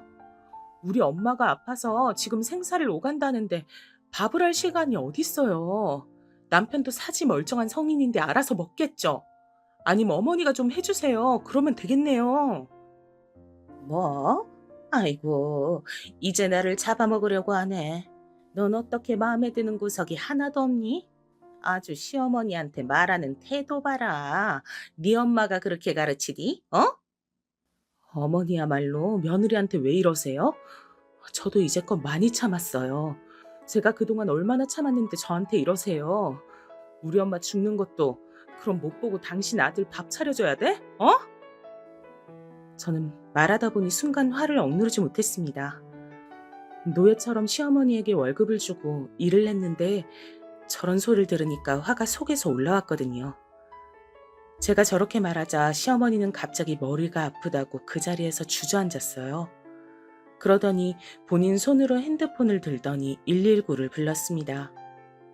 숨이 쉬어지지 않는다고 하는데 누가 봐도 꾀병이었죠. 남편에게 전화해서 저 때문에 화병이 나서 살 수가 없어서 지금 죽겠다고 말하더라고요. 저는 그때 당장 친정에 가야 했는데 시어머니가 저러니까 너무 답답했습니다. 남편은 제게 그냥 친정에 조용히 가면 되는 걸 왜 일을 크게 만드냐고 하더라고요. 속상하고 답답한데 시어머니가 쓰러진 척을 하고 있으니까 친정에 갈 수도 없었습니다. 하지만 우리 언니와 오빠들이 전화로 저를 재촉했어요. 지금 당장 나가야 버스를 타고 고향에 갈 수 있던 상황이었습니다. 저는 결국 아이들을 제가 데리고 친정으로 향했어요. 남편에게 119가 곧 올 건데 내 눈으로는 이런 상황이 심각하지 않다고 했죠. 그러자 남편은 본인 엄마가 죽을 수도 있는데 어떻게 그러냐고 하더라고요. 그때 심정은 그냥 다 놓고 싶었습니다. 나는 우리 엄마 죽을까봐 고향에 가니까 그럼 당신은 당신 엄마 보러 집에 오면 되겠네. 각자 엄마 챙기자고. 우리 엄만 진짜로 아파서 병원에서 생사를 오가는 거고 너희 엄만 꾀병이라고. 저는 너무 화가 나서 남편에게 저렇게 말하고 아이들을 데리고 버스 정류장으로 향했어요. 여러분, 저는 진짜 결혼해서 한 번도 이렇게 남편에게 말한 적이 없거든요. 전날이 처음으로 남편에게 심하게 말한 날이었습니다. 아무튼 그렇게 친정으로 향했고 다행히 엄마는 며칠 후에 상황이 좋아지셨어요. 간신히 엄마를 살리고 정신을 차렸는데 남편에게 연락이 오더라고요. 남편은 우리 엄마가 괜찮아졌다고 하니 다행이라고 하면서 빨리 집에 오라고 했습니다. 저는 일부러 시어머니의 상태를 정확하게 묻지 않았어요. 그런데 남편은 본인이 알아서 말해줬습니다. 시어머니는 원인 불명의 두통에 시달려서 아직도 입원 중이라고 했어요. 저는 그 말을 듣고 참 어이가 없었습니다. 딱 봐도 아픈 것도 없는데 괜히 입원하는 거였거든요. 만약 제가 시댁에 가면 시어머니의 병관으로 할 것이 뻔했습니다. 그때부터 자존심 싸움이 시작되었어요. 전 우리 엄마의 상태를 지켜본다고 하고 시댁에 가지 않았습니다. 그러자 남편은 당장 시어머니를 누가 간호하냐고 자기가 일을 그만둘 순 없지 않냐고 화를 내더라고요. 그렇게 2주가 흘렸는데 문제가 있었습니다. 바로 아이들의 학교 문제였어요. 제가 친정에 있으면서 아이들을 데리고 있으니까 아이들이 학교에 가질 못했거든요. 또 친정에서 지내는데 아이들이 불편해하는 모습이 보였습니다. 결국 저는 아이들을 데리고 다시 시댁에 올 수밖에 없었어요. 시어머니는 그때까지 병원에 입원한 상태였습니다. 저는 그때는 도대체 아픈 것도 없는데 병원에 누워서 무엇을 하는지 알 수가 없었어요. 남편은 제게 그래도 시어머니가 어른이니까 제가 병원에 가서 모셔오길 바랬습니다.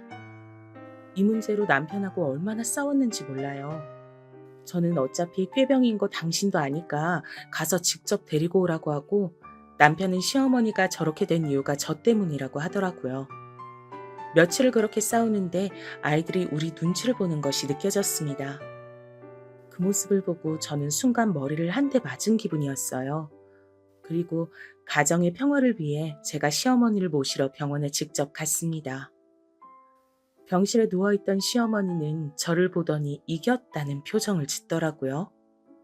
그 모습을 보고 너무 유치하다는 생각이 들었습니다. 하지만 이왕 이렇게 제가 왔으니까 먼저 다가갔어요. 어머니, 저랑 집에 가요. 제가 그때는 정신이 없어서 어머니 제대로 못 챙겨드렸죠? 지금 죄송하게 생각하고 있어요. 그러니까 기분 푸시고 집에 가서 편하게 쉬세요. 내가 우리 아들 생각해서 안타까워서 가는 거야. 절대 너를 보고 가는 게 아니야. 알겠어? 앞으로 나한테 다신 그런 행동을 하면 가만두지 않을 거야. 시어머니는 제게 더는 참지 않을 거라고 호언장담했습니다.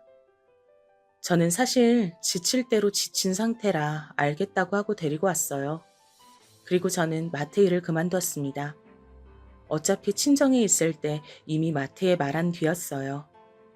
시어머니에게 제 월급을 주는 일을 없애려고 했던 거였죠.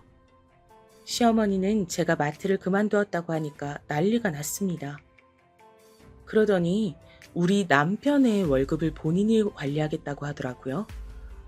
당연히 저는 반대했습니다.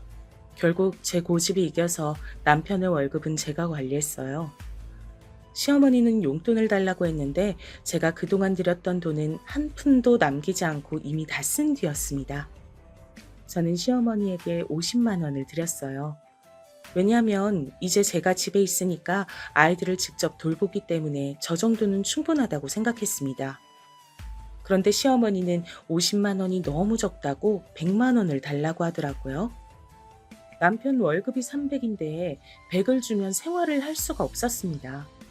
그래서 거절했더니 또 들어놓았어요. 이런 속 터지는 상황에서 제 속이 아예 뒤집히는 계기가 발생했습니다. 남편은 기본적으로 사람이 꼼꼼한 편은 아니에요. 워낙 시어머니와 두 시누이 밑에서 어화둥둥 자라서 오히려 허술한 면이 많습니다. 결혼하고 놀랐던 건 양말도 제대로 세탁기에 집어넣지 못하는 모습이었어요. 남편은 집안일을 할 줄 아는 것이 아무것도 없었습니다. 그래서 늘 옷의 빨래나 세탁도 제가 해줘야 했고 와이셔츠도 제가 다려주었어요. 어느 날 저는 그날도 시어머니와 아침부터 한바탕 하고 지친 상태로 남편의 셔츠를 빨래하려고 준비하고 있었어요. 그런데 남편의 셔츠에서 이상한 향수 냄새가 나더라고요. 제가 아는 남편은 결혼하고 한 번도 향수를 뿌렸던 적이 없습니다. 우리 집엔 향수를 뿌리는 사람 자체가 없었어요. 제가 워낙 인공적인 향을 싫어하기도 했고 남편은 향수가 있어도 까먹고 뿌릴 사람이 아니었습니다. 그런데 누가 맡아도 여자 향수인 그런 향수가 셔츠에서 나더라고요. 순간 묘한 생각이 들었습니다. 그리고 여자의 촉이라고 하죠. 그제야 남편의 수상한 행동들이 눈에 띄었어요. 남편이 양복점을 접고 새로 취직한 회사는 중소기업이었고 직원들끼리 회식이 아주 많은 곳이었어요. 그래서 회식하고 술에 취해 들어오는 날이 많았습니다. 그런 남편이 아예 정신을 차리지 못하면 제가 직접 데리러 간 적도 꽤 있어요. 그래서 남편의 회사 사람들과 안면을 어느 정도 튼 상태였습니다. 그런데 얼마 전부터 묘하게 남편은 회식 자리를 알려주지 않았어요. 제가 데리러 간다고 해도 끝내 거절하더라고요. 원래는 제가 택시를 타고 데리러 가면 되게 좋아했는데 어느 순간 거절하길래 편하면서도 의아한 마음이 있었거든요. 혹시 회식이라고 말하고 뒤에서 무슨 짓을 하는 건 아닌가 생각 들었습니다. 그리고 이상한 점은 하나 더 있었어요. 남편의 회사는 제가 알기로 주말 출근이 없는 회사였거든요. 제게 취업할 때 절대 주말에 출근하는 일은 없을 거라고 했습니다. 그리고 실제로 몇 년 동안은 야근이나 주말 출근이 없었어요. 그런데 얼마 전부턴 주말에 회사를 나가는 경우가 많이 생겼습니다. 제가 셔츠에서 향수를 맡은 그날도 주말에 일하러 출근한다고 하더라고요. 당신 회사가 이렇게 주말에 일할 게 많은 회사였어? 아니잖아. 당신이 제일 중요하게 여긴 것이 주말 출근 안 하는 거 아니었어? 당신 요즘 왜 이렇게 회사 자주 나가? 야근도 자주 하고 집에 잘 안 오잖아. 주말에 애들하고 놀아주기도 하고 그래야지. 나도 당연히 주말엔 당신하고 애들 데리고 좋은 데 가고 싶지. 근데 곧 승진을 앞두고 있어서 이렇게 주말에 가서 일해야 회사에서도 좋게 보더라고. 이게 다 우리 가족을 위한 일이니까 당신이 이해해줘. 알겠지? 고마워. 남편의 주말 출근은 그 이후에도 계속해서 이어졌어요. 순간 한 번 의심하니까 그 의심은 날이 갈수록 커져갔습니다. 결국 저는 나를 잡고 미행을 하게 되었어요. 그날도 남편은 회식이라고 제게 말했습니다. 회식 장소가 어디냐고 했더니 신경 쓰지 말라고 먼저 자라고 하더라고요. 술에 취한 남편이 걱정되어 데리러 간다고 했더니 끝까지 장소를 말하지 않았습니다. 저는 일단 평소처럼 알겠다고 하고 기다렸어요. 그리고 남편의 회사 동료 중 제가 아는 사람에게 전화를 걸었습니다. 회식을 어디서 하고 있냐고 했더니 그 동료가 뭐라고 했는지 아세요? 오늘은 회식 날짜가 아니라고 했습니다. 제가 남편이 회식하느라 안 들어온다고 했더니 본인이 더 당황하더라고요. 저는 그 동료의 말을 듣고 어느 정도 확신했습니다. 그래서 무작정 남편의 회사로 향했어요. 회사로 가면서 심장이 쿵쿵 거리면서 뛰었습니다. 최대한 침착함을 유지하려고 애썼어요. 마침내 남편의 회사에 도착해서 안으로 들어갔습니다. 문이 닫혀 있으면 어떡하나 걱정했는데 다행히 열려 있고요. 손이 덜덜 떨려서 심호흡을 크게 하면서 올라갔습니다. 그리고 남편의 사무실 앞에 섰는데 굳이 안으로 들어가지 않아도 남편이 보였어요. 여러분, 그리고 제가 뭘 발견했는지 아세요? 저는 아직도 이날을 생각하면 가슴이 뛰고는 합니다. 남편은 저보다 어려 보이는 어떤 여자와 웃고 있었어요. 딱 봐도 저보다 어렸고 예쁘더라고요. 그냥 회사 동료일 수도 있다고 혼자 생각하며 들어가려는 그 순간이었습니다. 갑자기 남편과 그 여자가 서로 입을 맞대더라고요. 그걸 제 눈으로 본 이상 더 볼 것도 없었어요. 그래도 증거를 남겨놔야 한다는 생각에 핸드폰을 들어 찍었습니다. 둘은 제가 온 줄도 모르고 둘만의 세상에 빠져 있었고요. 저 혼자 바보가 된 기분이 들었습니다. 시댁에서 시어머니를 모시고 살면서 혼자 아이들을 키우는 그 고생이 물거품이 된 거였어요. 순간 신혼 때부터 일어났던 모든 일이 생각나기 시작했습니다. 서러웠고 배신감이 느껴졌어요. 다른 사람도 아니고 남편이 외도로 바람이 날 줄은 몰랐습니다. 제가 그 남녀를 보면서 배신감에 몸을 부들거리고 있자 여자가 먼저 절 발견했어요. 사실 저는 남편의 회사 동료를 꽤 많이 한다고 했잖아요. 그런데 그 여자는 그날 처음 보는 사람이었어요. 그래서 회사 사람인지 아닌지도 몰랐습니다. 여자가 저를 보고 눈을 동그랗게 뜨자 남편이 저를 바라봤어요. 남편이 저를 보더니 얼굴이 사색이 되어선 그대로 밖으로 나오더라고요. 여보, 여긴 무슨 일이야? 아니, 이렇게 갑자기 찾아오면 어떡해? 너무 당황스럽네. 혹시 오해한 건 아니지? 아니, 그래도 회사에 오는 거면 미리 말을 해야지. 당신 이런 사람이야? 야, 다 봤어. 이미 나는 저 여자랑 네가 입맛대는 거 다 봤다고. 저 여잔 누구야? 지금 빨리 말해. 더 험한 꼴 보기 전에 사실대로 말해. 남편은 제가 다 봤다고 하자 난감한 표정을 지었습니다. 그러자 저 여자가 우리를 향해 걸어왔어요. 저는 그 여자에게 당신은 누군데 유부남하고 이러고 있냐고 물었죠. 그런데 여러분, 저 여자의 정체가 뭐였는지 아세요? 여자는 남편처럼 당황한 표정도 아니었습니다. 오히려 너무나도 당당한 표정으로 제게 말했어요. 자기가 이 회사 사장의 딸이라고 하더라고요. 그걸 듣자 허탈한 웃음이 나왔습니다. 돈을 좋아하는 남편은 회장 딸하고 바람이 난 거였어요. 제가 이 사람이 유부남인 걸 알고 있냐고 하자 이미 알고 있다고 웃더라고요. 저는 그 모습을 보며 당장 둘을 그 자리에서 죽이고 싶었습니다. 도대체 무슨 정신으로 집에 왔는지 기억도 나질 않아요. 그저 이 세상에서 사라지고 싶었습니다. 더 웃겼던 건 남편의 태도였어요.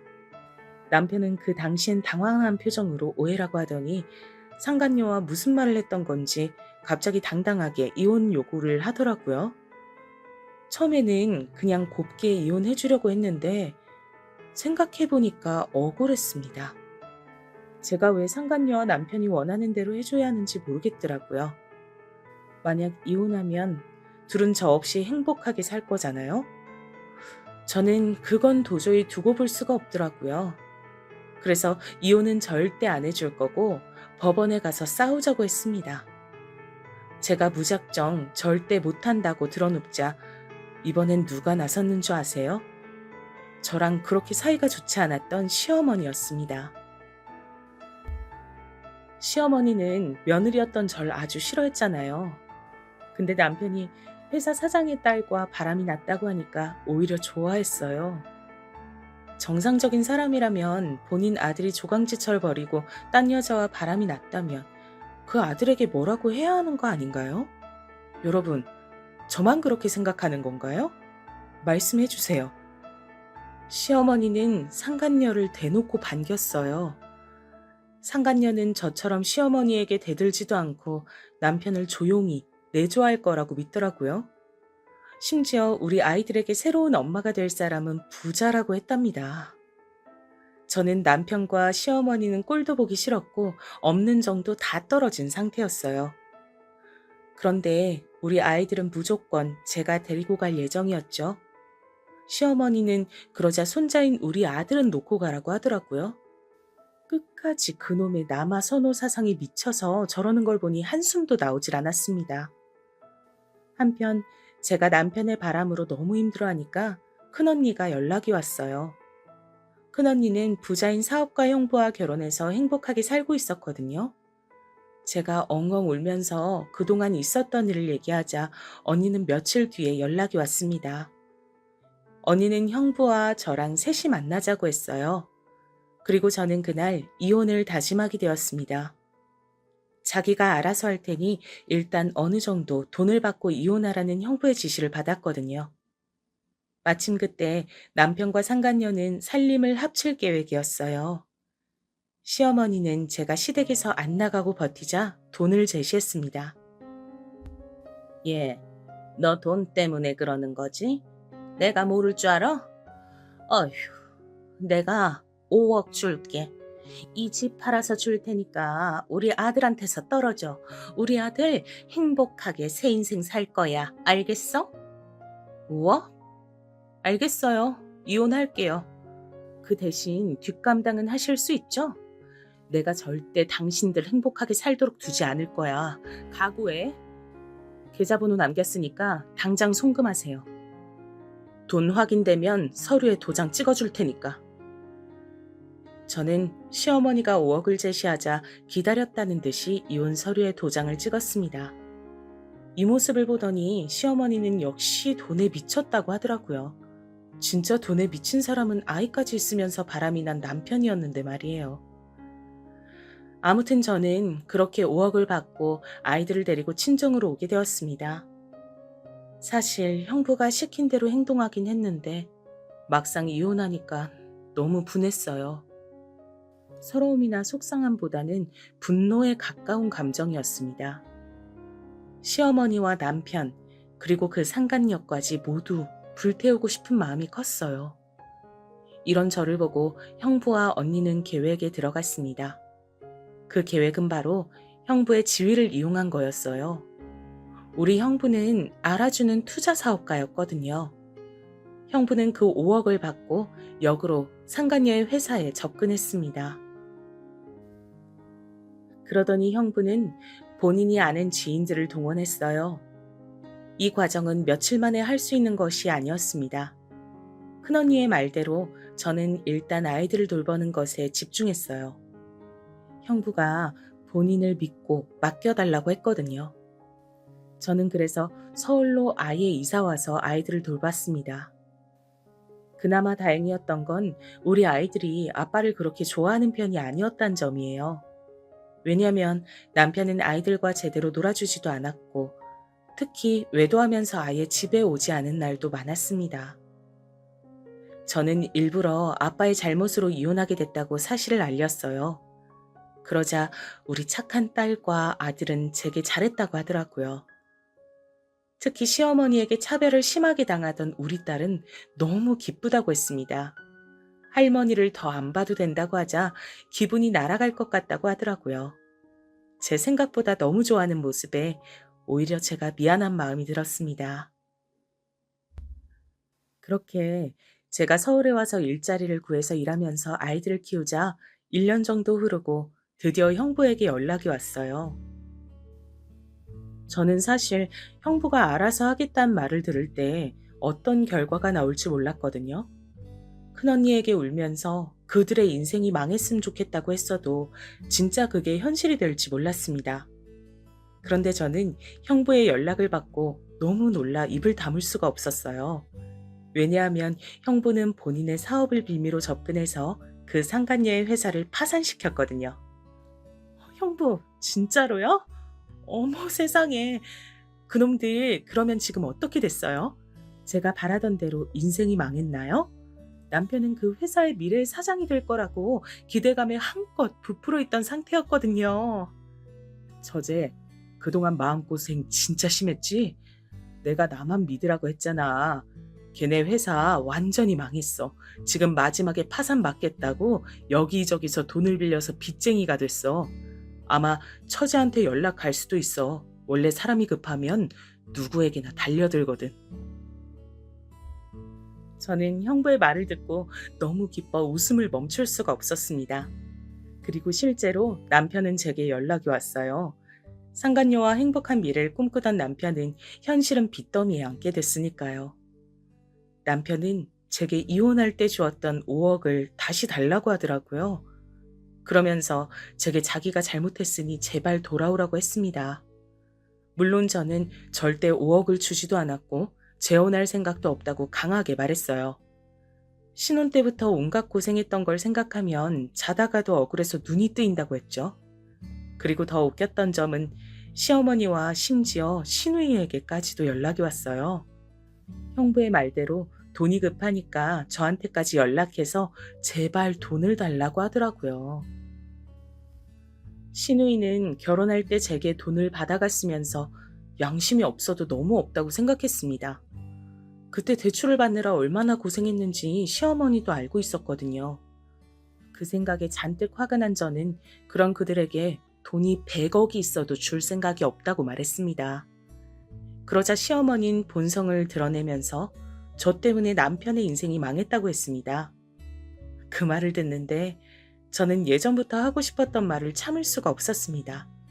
그래서 전화기에 대고 소리를 지르며 말했어요. 어머, 어머니, 저 때문에 남편 인생이 망했다니요. 조광지처랑 2 아이도 있으면서 바람을 피운 건 당신 아들이잖아. 양심도 없네. 나는 이제 당신네 가족하고 엮일 일이 없어서 얼마나 행복한지 몰라. 평생 빚쟁이들한테 시달리면서 살아라. 시어머니에게 속 시원하게 말하니까 진짜 너무 좋아서 주체할 수가 없었습니다. 시어머니는 제가 저렇게 말하자 돈에 미친년이라고 욕했어요. 물론 타격은 하나도 있지 않았습니다. 오히려 너무 웃기고 통쾌했어요. 남편은 그 상간녀와 재혼해서 법적으로도 빚을 피할 수 없다고 하더라고요. 또 저랑 이혼하고 남편은 일반 대리에서 회사의 핵심 임원으로 승진한 상태였습니다. 그들끼리 다 해먹으려고 했던 거죠. 그런데 이렇게 형부 덕분에 인생이 망한 것을 보니 너무 통쾌했습니다. 저는 그 모습을 보고 큰언니와 형부에게 얼마나 고맙다고 말했는지 몰라요. 그러자 언니는 제게 오히려 왜 하루라도 빨리 말하지 않았냐고 하더라고요. 제가 가족들이 걱정할까봐 일부러 숨겨왔었잖아요. 언니의 이런 반응을 보니 제가 진짜 이상한 시어머니와 남편하고 살았던 건 정말 맞는 것 같습니다. 다른 친정 식구들도 제게 이혼하길 잘했다고 하더라고요. 여러분, 여기까지가 제가 준비한 사연입니다. 들으시면서 재밌으셨나요? 저는 아직도 이 사건을 생각하면 너무 통쾌해요. 그리고 이혼하고 우리 아이들도 더 안정된 상태고 저도 서울에서 일자리를 구해서 요즘 인생이 행복하답니다. 형부가 5억을 10억으로 돌려줘서 그 돈 덕분에 이제 앞으로 살면서 돈 걱정도 없거든요. 시어머니와 살면서 제 월급을 모조리 가져다 줬던 과거를 생각하면 헛웃음도 나옵니다. 하지만 이제 그럴 일 전혀 없으니 너무 만족해요. 여러분, 그럼 저는 이만 마치겠습니다. 제 사연 들어주셔서 진심으로 감사합니다.